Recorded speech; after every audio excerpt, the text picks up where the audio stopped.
السلام علیکم۔ اللہ تعالیٰ کی پاک ذات سے دعا ہے اللہ تعالیٰ آپ کو ہم سب کو اپنی پناہ میں رکھے، آمین یا رب العالمین۔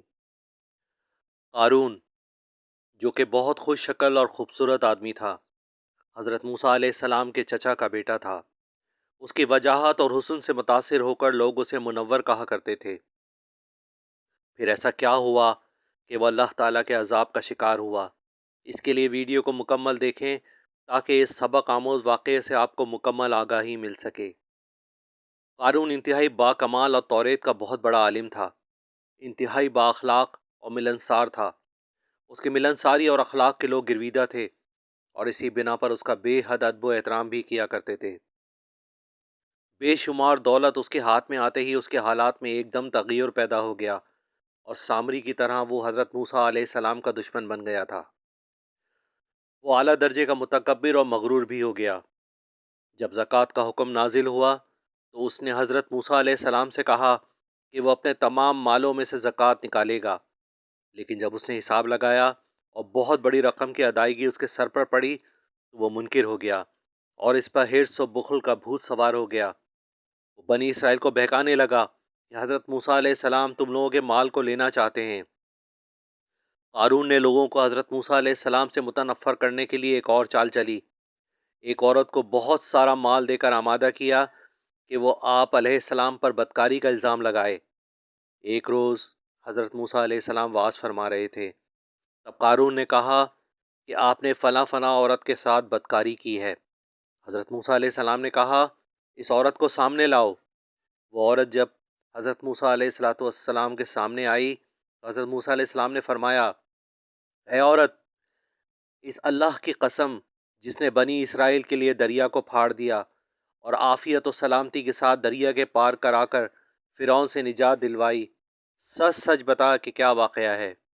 حضرت موسیٰ علیہ السلام کے جلال سے وہ عورت سہم کر کانپنے لگی اور اس نے مجمع کے سامنے صاف صاف کہہ دیا کہ اے اللہ کے نبی، مجھ کو قارون نے کثیر دولت دے کر آپ پر بہتان لگانے کے لیے آمادہ کیا ہے۔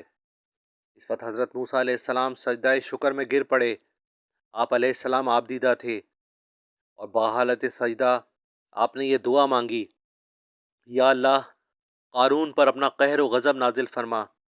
پھر آپ نے مجمع سے فرمایا کہ جو قارون کا ساتھی ہو وہ قارون کے ساتھ ٹھہرا رہے اور جو میرا ساتھی ہو وہ قارون سے جدا ہو جائے۔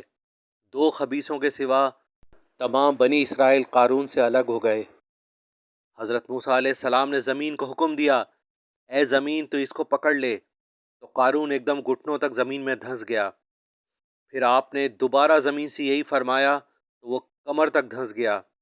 اب قارون رونے لگا، قرابت و رشتہ داری کا واسطہ دینے لگا، مگر آپ نے کوئی التفات نہ فرمایا، یہاں تک کہ وہ بالکل زمین میں دھنس گیا۔ وہ دو آدمی لوگوں سے کہنے لگے، موسیٰ نے قارون کو زمین میں اس لیے دھنسایا ہے کہ وہ قارون کے مکان اور اس کے خزانوں پر خود قبضہ کرنا چاہتے ہیں۔ تو آپ علیہ السلام نے اللہ رب العالمین سے دعا مانگی کہ قارون کا مکان اور خزانہ بھی زمین میں دھنس جائے۔ چنانچہ قارون کا مکان جو سونے کا تھا اور اس کا سارا خزانہ بھی زمین میں دھنس گئے۔ یہ خزانہ اس قدر تھا کہ اس کے خزانے کی صرف چابیاں ایک بہت بڑی جماعت اٹھاتی تھی، یہاں تک کہ وہ ان چابیوں کو اٹھا اٹھا کر تھک جایا کرتی تھی۔ دوران سفر اس کے خزانوں کی چابیاں خچروں پر بھی لادی جاتی تھیں۔ وہ انتہائی لالچی اور خود غرض تھا، نہ وہ لوگوں کی مدد کرتا تھا اور نہ ہی اپنی دولت کو خرچ کرتا تھا۔ حوث اس قدر تھی کہ اپنے مال کو بڑھاتا رہتا تھا۔ اس کی لالچ نے اسے نیکیوں سے ہٹا کر گناہوں اور تکبر و گھمنڈ میں مبتلا کر دیا تھا اور بالآخر وہ رہتی دنیا تک کے لیے نشان عبرت بن گیا۔ میری آج کی ویڈیو اگر آپ کو پسند آئی ہو تو چینل کو سبسکرائب کر لیجئے، بیل آئیکن کو کلک کر دیجئے، ویڈیو کو لائک کرنا، دوستوں کے ساتھ شیئر کرنا نہ بھولیں۔ جزاک اللہ امین۔